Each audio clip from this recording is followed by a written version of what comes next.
السلام علیکم ورحمۃ اللہ۔ آج کا ہمارا سبق ہے بادشاہ کے مفرور غلام کا قصہ۔ شیخ سعدی رحمۃ اللہ علیہ فرماتے ہیں، ایک بادشاہ کا غلام فرار ہو گیا۔ اس غلام کو ہر جگہ تلاش کیا گیا لیکن وہ ایسا ہوشیار نکلا کہ کسی کے ہاتھ نہ آیا۔ اس دور میں غلام کا یوں مالک کے گھر سے فرار ہونا ایک سنگین جرم تھا۔ مفرور غلام جب بھی گرفتار ہوتا اسے قتل کر دیا جاتا تھا۔ بادشاہ کا یہ غلام ایک عرصہ تک روح پوش رہا اور اسے کوئی ایسا ٹھکانہ نہ ملا جہاں وہ اپنی زندگی آرام سے گزار سکتا۔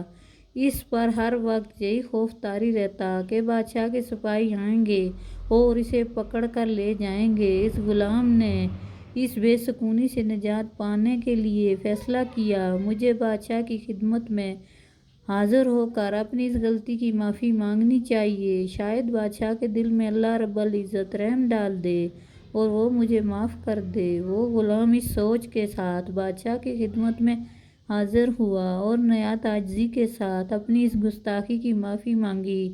بادشاہ کو چونکہ اس غلام سے نفرت ہو چکی تھی، اس لیے اس نے اسے دیکھتے ہی اس کے قتل کا حکم جاری کیا۔ جلاد نے اس غلام کو پکڑا اور قتل کر گاہ کی جانب لے چلا۔ اس غلام کی آنکھوں کے آگے قتل کا حکم سن کر اندھیرا چھا چکا تھا۔ اسے یقین تھا کہ اب چند لمحوں بعد اس کا سر قلم کر دیا جائے گا۔ اس غلام نے اپنے حواس کو قابو میں کیا اور بارگاہ الہی میں دعا کی، الہی تو جانتا ہے مجھے بے گناہ قتل کیا جا رہا ہے اور بادشاہ کو اس کے گناہ کی سزا نہ دینا۔ میں اسے اپنا خون معاف کرتا ہوں۔ میں نے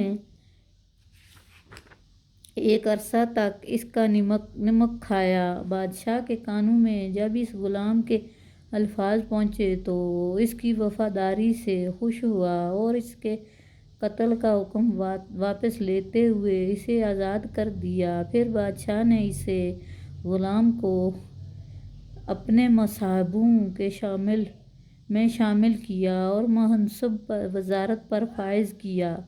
نصیحت: اس حقیقت کو بیان کرنے کا مقصد یہ ہے کہ جو شخص مصیبت میں بھی اپنے حواس پر قابو رکھتا ہے، مصیبت اس کے سر سے ٹل جاتی ہے، اور جو خوشحالی میں بھی اپنے حواس میں نہیں رکھتا، وہ خوشحالی اس کے لیے باعث عذاب بن جاتی ہے۔ شکریہ۔ اللہ حافظ۔